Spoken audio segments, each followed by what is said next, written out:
over Enugu glistened with city lights, but inside Queen's Haven Hotel, darkness reigned. Kamsi Obi, the wealthy and proud owner of Obi Tech Industries, lay in silk sheets, curled around Uchichi, his alluring mistress. Jazz played softly in the background, as the air smelled of expensive wine and lust.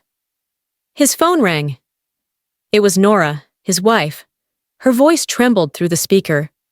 "Kamsi, please, my water just broke. The pain is unbearable. I need you. Please come take me to the hospital." Kamsi frowned, annoyed at the interruption. He glanced at Uchi, who rolled her eyes, already reaching for her massage oil. "Can't you walk to the hospital? Or crawl if you must," he snapped, hanging up. Back in their home at Hillcrest Estate, Nora doubled over, her arms clinging to the wall for balance. She was alone, not even the gateman was around. Her screams echoed through the quiet night, but no one came. Gritting her teeth, she began the painful 30-minute walk to Queensville Private Hospital. Each step was a silent scream. The road was steep, the night cold, and the weight of betrayal heavier than her belly. Her wrapper was soaked with fluid, her body trembling with contractions, but her heart hurt even more, not just from labor, but from abandonment. When she arrived at the hospital, her knees buckled. The nurses caught her just in time. "Rush her to emergency," one shouted. "The baby's heart rate is dropping fast." The doctors didn't wait. They prepped her for emergency surgery as the monitors beeped rapidly. Meanwhile, Kamsi finally strolled into the hospital lobby in his designer caftan. He was chewing gum and scrolling through his phone. "Where is my wife?" he asked flatly. A nurse pointed toward the theater. "She's in surgery." His face twisted in disgust. "Surgery? For childbirth? What kind of lazy woman signs up for that?" The nurses exchanged glances of disbelief. "Do you know my house helps have pushed out babies like chewing gum?" he ranted. "C-section women are weaklings. That's why their children grow up useless." A nurse shook her head. "What kind of man is this?" she whispered under her breath. Just then, Kamsi's phone rang again. His mother. "How's Nora?" she asked. And Kamsi, in all his arrogance, began another tirade about Nora's weakness. Silence. Then his mother replied calmly, "Kamsi, I birthed you through a C-section." Silence. His world stopped. Shame washed over him like a flood. His pride cracked for the first time. But even that didn't prepare him. For the moment, the doctor emerged and said, "Congratulations, your wife just gave birth to a healthy baby boy." Kamsi's face lit up. But he never asked about Nora. The nurses exchanged knowing looks again. The man's joy was selfish, incomplete.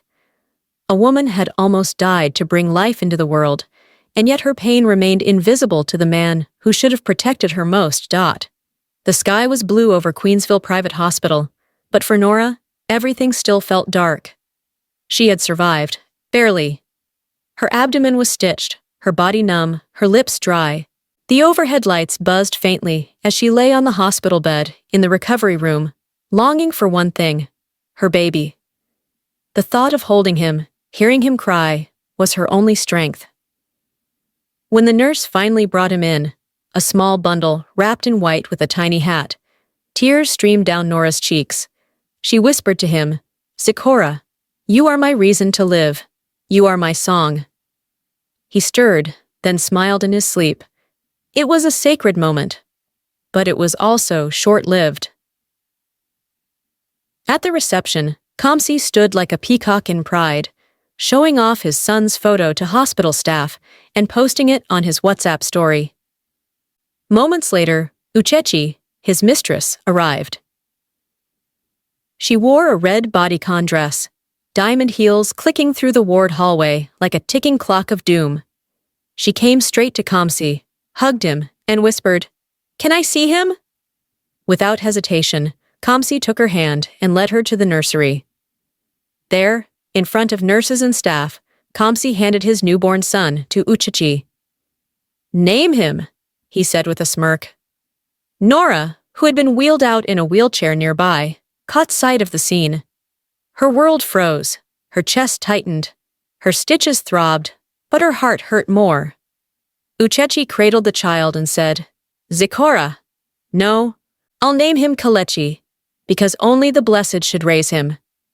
Then she turned and smiled at Nora, who sat in silence, clutching her hospital gown like a shield. Her baby was renamed, her voice erased. Kamsi didn't look at her. He was too busy praising Uchechi for being polished, presentable, and worthy. "Nora's from the village," he said loud enough for everyone to hear. "She can't raise a child to fit this generation. She still believes in lullabies and river prayers. I need Kalechi to grow up refined, not rustic." The nurses couldn't believe their ears.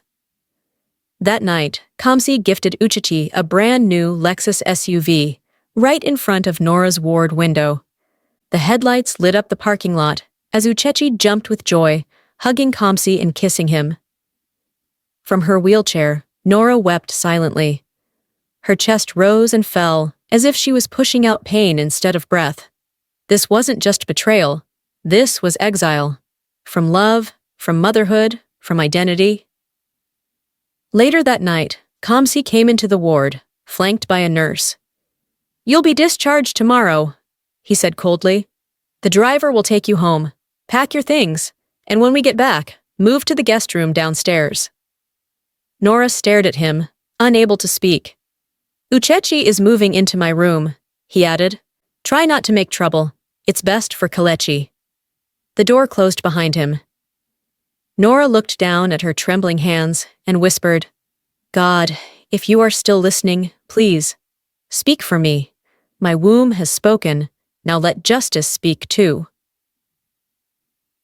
The ride home was silent. Nora sat in the back seat of Kamsi's car, with her newborn pressed to her chest. She couldn't take her eyes off him. Every breath he took was a reminder of why she endured it all. Every blink from his tiny eyes reminded her of the 30-minute walk in pain, of the silence, the humiliation. When they arrived at Hillcrest Estate, she saw Uchechi standing at the door, arms folded, a mocking smile stretching across her face. Nora stepped out slowly, stitches pulling at her core. A nurse helped her carry her bag. Kamsi didn't even hold the door open. Inside, everything had changed. Uchechi's designer bags were lined up neatly in the living room. New photos already framed and hanging. Kamsi, Uchechi, and Kalechi. The old photo of Nora from their wedding had been removed. "Move to the guest room downstairs," Kamsi said, his voice dry as dust. "You'll be more comfortable there." No one helped her. She dragged herself slowly to the guest room and sat alone, holding her son tightly until he fell asleep. That night, laughter drifted from the master bedroom above. Kamsi's voice, Uchechi's giggles, the squeaking bed frame, the betrayal. And then, the baby's cries. Nora ran into the hallway, only to hear Uchechi's voice shouting, "Kamsi, he's hungry!" The cries stabbed through Nora's soul. But then she remembered his warning. "Touch him again, and I'll send you back to your wretched family in Umuchukwu." So she retreated to her room, fell on her knees, and wept until her chest went numb. "Father, help me. I can't do this without you. I need a friend. I need a way." That night, a message lit up her phone screen. It was from an unknown number. "My name is Chimamaka. I had a dream about you. I don't know why, but I was shown your number and told to reach out. Are you okay?" Nora wiped her tears and replied. From that moment on, Chimamaka became her lifeline. Over the next few days, they spoke constantly. Nora poured her heart out. Chimamaka listened, encouraged, and always knew what to say. One day, Chimamaka wrote, "You'll hold your son in your arms and never let go again. I believe it." Meanwhile, Uchechi tightened her grip. She refused to let Nora breastfeed, refused to let her sing lullabies. "He's my son now," she often whispered. "He will not grow up with village traits." One morning, Nora found Zikora crying alone on the couch. No one was in sight. she tiptoed over and held him. He stopped crying immediately. She kissed him, sang to him softly, and for a few minutes, everything else disappeared. Then she heard footsteps. Uchechi was coming. Nora placed him back gently and returned to her room. Her heart was full yet aching. Those brief moments felt like eternity. Later that day, she texted Chimamaka. "I saw him today, held him. He knew me. He stopped crying the moment I touched him. That's because you're his mother, and your time will come." For the first time in weeks, Nora smiled. The days blurred into a heavy, unending rhythm.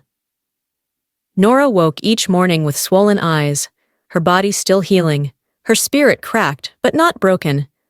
Zikora's cries were her only comfort, even if she couldn't hold him. Sometimes, when he cried long enough, Uchechi would yell, "Shut that baby up!" but never dared let Nora too close.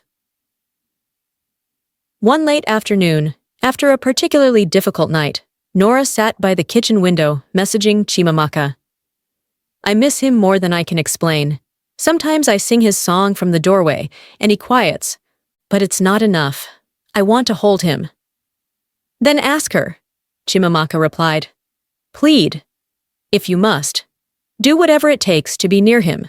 Your dignity is in your love, not in your silence." So Nora tried. She found Uchechi in the living room, lounging with a magazine.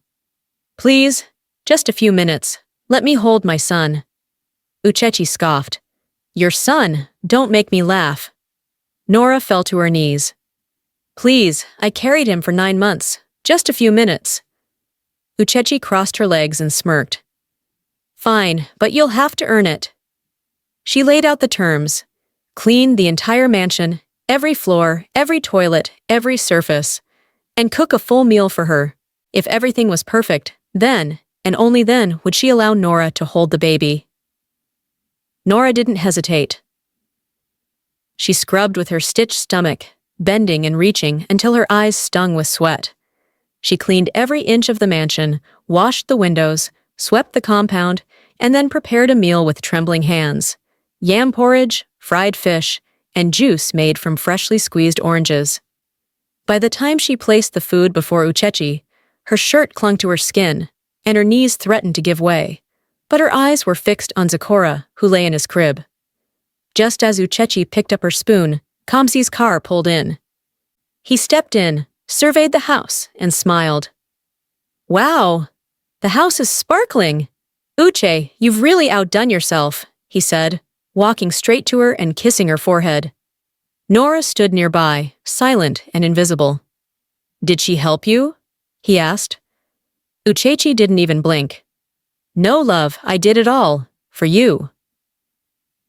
And just like that, Nora's only hope crumbled. Her hands that had cleaned, her body that had cooked.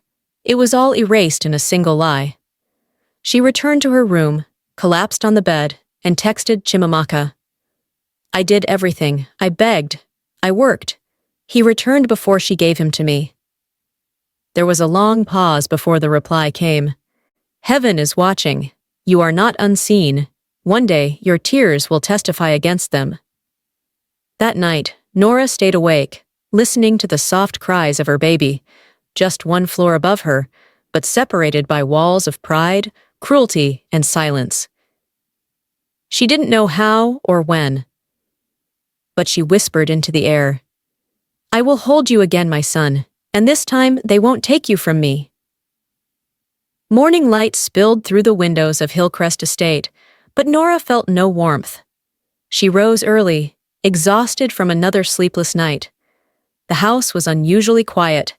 She stepped into the living room to find her son, Zikora, sleeping peacefully on the couch. No one else was in sight. Her heart raced. Was this a trap? She hesitated, glanced around, and then hurried over, scooping him gently into her arms. "My baby, my Zikora." She held him close, rocking him gently as tears streamed down her cheeks. He stirred, then nestled into her chest, recognizing the heartbeat that had comforted him from the womb. It was the first time in weeks she felt whole. Don't worry, one day we'll be together forever, she whispered. Then, a voice cut through the air. What is going on here? It was Kamsi, standing at the doorway. His face twisted in fury. He stormed over, yanked the baby from her arms, and shoved her backward. How dare you touch my son with your filthy hands? You were warned. Get out of my house, Nora, today! She landed on the floor with a cry. Her knees scraped, her shoulder bruised. She looked up at him, stunned. Please, Kamsi, don't do this. He's my son too, she begged. But Kamsi wasn't listening. He shouted for the security guard. Throw her out, now! The staff watched in stunned silence, but none dared intervene. They escorted her to the gate, tossing her bag beside her. No shoes, no money, no son. Nora stood there, helpless and shaking. Neighbors peeked through their windows. Some whispered. Others shook their heads in pity. With nowhere to go, she began walking, back to the village of Umuchuku. The journey was long and dusty. When she arrived at her father's compound, her mother ran out in shock. Nora! What happened? Nora collapsed into her arms, sobbing. Her father came out too, and together they carried her inside. She couldn't speak for hours. But later that night, she told them everything. The betrayal, the cruelty, the pain. He took my baby, she whispered. He gave him to another woman. They wept with her. The next morning, Nora decided to visit Mama Kamsi, her former mother-in-law. The older woman was stunned to see her. Nora, what's going on? When she heard the full story, she wept. I raised a monster, she said bitterly. I begged him to marry you because I knew your heart, and he has thrown it all away. She promised to talk to Kamsi, but Nora knew better than to hope. She returned to her parents' home in pieces. Sleep eluded her, food had no taste. Her arms ached to hold her child. That night, Nora had a terrifying dream. She saw Zikora, alone, afraid, in the arms of strange men whose faces were hidden in darkness. He was crying for her. She woke up screaming. I have to go back, she said, trembling. Something is wrong. Her parents tried to stop her, but she packed her small bag and boarded the next bus to Enugu. Hillcrest again. When she arrived, the front gate was wide open. She ran inside. The house was empty. Zikora? Uchechi? Kamsi? Nothing, just silence. She ran to the bedrooms. No baby clothes, no bottles, not even a trace of a child ever living there. Her heart pounded in fear. Panic rose in her throat. She screamed for Kamsi, who finally emerged from his room, groggy. What are you doing here? Who let you in? Where is my son? Nora demanded. Kamsi frowned. He's with Uchechi, probably. But when they searched, Uchechi was gone, and so was Zikora. No clothes, no contact, no note. Just gone. Kamsi paced the living room, dialing and redialing Uchechi's number. Nothing. She's not picking. Her number's not even in my phone anymore, he mumbled, scrolling in confusion. All her chats, photos, gone. Nora stood frozen near the stairs, watching the man who once threw her out now unraveling before her eyes. You mean you don't know where your own mistress lives? She asked, voice sharp. We always met at the hotel. I never needed to know. Kamsi replied, sweat beginning to form on his brow. Nora's eyes widened. How can you give our child to a woman you barely know? Kamsi ignored her and grabbed his car keys. We'll try the boutique she liked. Maybe they know something. Eugene Street Boutique. The air was tense as they pulled up. Madame Ego, the boutique owner, was surprised to see them. Ah, Kamsi, it's been long. We're looking for Uchechi, he said. The woman's brows furrowed. You don't know where she lives? Kamsi shook his head awkwardly. She hasn't been here in weeks, Madame Ego said, growing suspicious. But one of her friends lives just around the corner. Uju, maybe she knows something. Uju's apartment. Nora's heart pounded as they knocked. Uju, a young, stylish woman, opened the door. When she saw them, her face fell. She left this morning, in a hurry. Was she carrying a baby? Nora asked quickly. Uju hesitated. No, she was alone. Nora's breath caught in her chest. Do you have her number? Uju scrolled through her phone. Wait, that's strange. Her number is gone. Even our chats are deleted. Kamsi and Nora looked at each other in horror. What is going on? Uju asked. She ran off with our baby, Nora whispered. Uju gasped. I don't know where she went, but I know where her mother and daughter live. She always sent money there. Maybe she's gone back home. She scribbled an address. A village in Ihub, off a lonely road past town. They drove in silence, tension so thick the air felt heavy. Kamsi, once so sure of himself, gripped the wheel nervously. Nora, beside him, stared out the window, whispering silent prayers. When they arrived, the village was quiet. A few goats wandered the red clay roads. Children played in the distance. They found the house. It was a dilapidated hut, far removed from the glamorous life Uchechi had pretended to live. This can't be it, Kamsi muttered, ashamed. Nora didn't reply. She stepped forward and knocked. An old woman eventually opened the door, but stared at them blankly. She's deaf, a young girl behind her explained. Are you Uchechi's daughter? Nora asked. The girl nodded. She hasn't come back. We haven't seen her in weeks. Do you know where she might go? Kamsi asked. The girl shrugged. She always visits on the first Sunday of the month. That's when she brings Grandma's medicine. Nora's heart sank. That was 8 days away. We can't wait, she whispered. Just as they were about to leave, Kamsi's phone rang. An unknown number. I know where your son is, a woman's voice said quickly. Meet me. The line went dead. Hello? Hello? He redialed. The number was switched off. Nora screamed in frustration. We were so close. That night, back in Enugu, neither of them slept. They sat in silence, watching their phones. Waiting. Praying.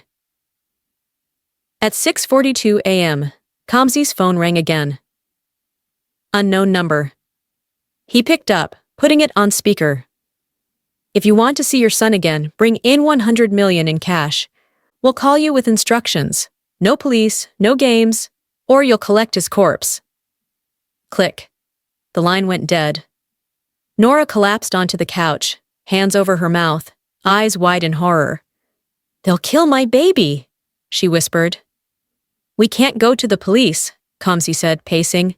They were clear. Then what do we do? Nora asked, her voice trembling. Kamsi called his account officer. How much do I have liquid?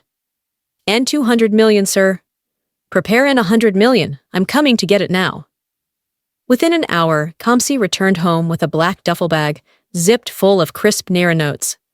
Nora stared at it, her stomach twisting. Then the phone rang again. Is the money ready? Yes, Kamsi replied. Good. Hand the phone to your wife. He paused. Hand it to her, the voice snapped. Nora held the phone to her ear. Do you know how to drive? Yes. Good. Take the money, you alone. Meet us at the abandoned house off Sud Road, past the old quarry. You have 30 minutes, or your son dies. Click. Nora's body shook.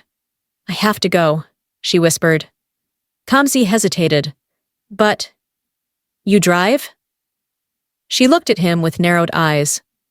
You never bothered to ask. She grabbed his keys in the back, eyes blazing with purpose. The road to Ensude was lonely, lined with overgrown weeds and forgotten bush paths. The sound of her tires over gravel echoed like a heartbeat. When she saw the abandoned house, she pulled over. No one in sight. Her phone rang again. Place the bag by the black stone, then drive 500 meters down the road. You'll see a basket by the roadside. Your son is inside. Pick him and go. If you try anything else, you won't find him." Nora did as instructed. Every second felt like a lifetime. Her hands trembled as she left the money, got back in the car, and drove down the lonely path. Then she saw it. A basket. She slammed on the brakes and jumped out. Inside, wrapped in a warm cloth, was Zikora, crying, eyes darting until they landed on her. "Zikora!" she screamed, scooping him into her arms. She kissed every inch of him as he sobbed into her shoulder. Her tears drenched his face. "It's okay. I'm here. I've got you now, and I'll never let go." When she arrived home, Kamsi ran out. "Is he okay? Is he—" She brushed past him, straight to her room. She locked the door behind her. She changed Zikora's clothes, fed him, and rocked him to sleep with the same lullaby she once sang while he was in her womb. Her phone buzzed. A credit alert. And 70 million naira. From a strange account name. A message followed. "I'm sorry I had to do it this way, but it was the only way I could give you and Zikora a new life. Chimamaka." Nora froze. She read the message again. Her heart pounded. Uchechi was Chimamaka. Nora sat on her bed, staring at the glowing screen. The message for Chimamaka, "No, Uchechi," was still open. Her fingers trembled as she read it over and over again. "When your husband asked me to raise your son, to name him in front of you, I died inside. I couldn't believe how cruel he was. I had to play the villain to stay close to Zikora and give you small moments with him. I became your friend to keep you sane. I had to become Chimamaka. I had to do something bold. So I staged the kidnapping. I took his money and gave it to you. You deserve a new life away from this madness. I am sorry for the pain, but please, use the 70 million to run. Raise your son in peace. He doesn't deserve Kamsi. Neither do you." Tears streamed down Nora's face. She couldn't believe it. The woman who had humiliated her had also become her unlikely savior. But now, a decision had to be made. Nora watched as Kamsi stood in the sitting room, bragging on the phone to a friend about how he got his son back. He didn't mention the ransom. He didn't mention the crying, sleepless nights, or the mother who risked her life to recover the child. He didn't ask Nora how she was, not even once. Later that night, he slept soundly on the same bed he once shared with Uchechi. His snore echoed through the mansion like thunder. Nora didn't sleep.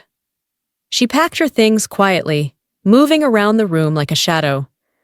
She wrapped Zikora carefully in a warm shawl, kissed his forehead, and whispered, "We're leaving, my love, for good." She left a note on the table. One last message, Kamsi. "By the time you read this, I'll be gone. I have taken our son because I can no longer allow him to be raised in this environment. Your betrayal, your pride, your silence, it nearly destroyed me. I stayed because I wanted to believe you would change. But you didn't. Now, I choose my peace. I choose my son. I forgive you, but I will not live with you. Maybe one day you'll understand what you've lost. Goodbye, Nora." By morning, she had arrived in Aba, where she used part of the N70 million to rent a clean, safe apartment. A new home, a quiet street, a future with no yelling, no side chicks, no fear. With the rest of the money, she opened a boutique, Zikora's Nest. It became a haven for women, especially mothers, who had been silenced, shamed, or hurt. She helped them rebuild, just like she had rebuilt. One day, as the sun spilled through her store window, Nora held Zikora in her arms and whispered, "You were my pain, you became my power, and now, you are my peace." Behind her, framed in gold, hung a photo of them together, smiling, just mother and child. No shadows, no masters. Just love.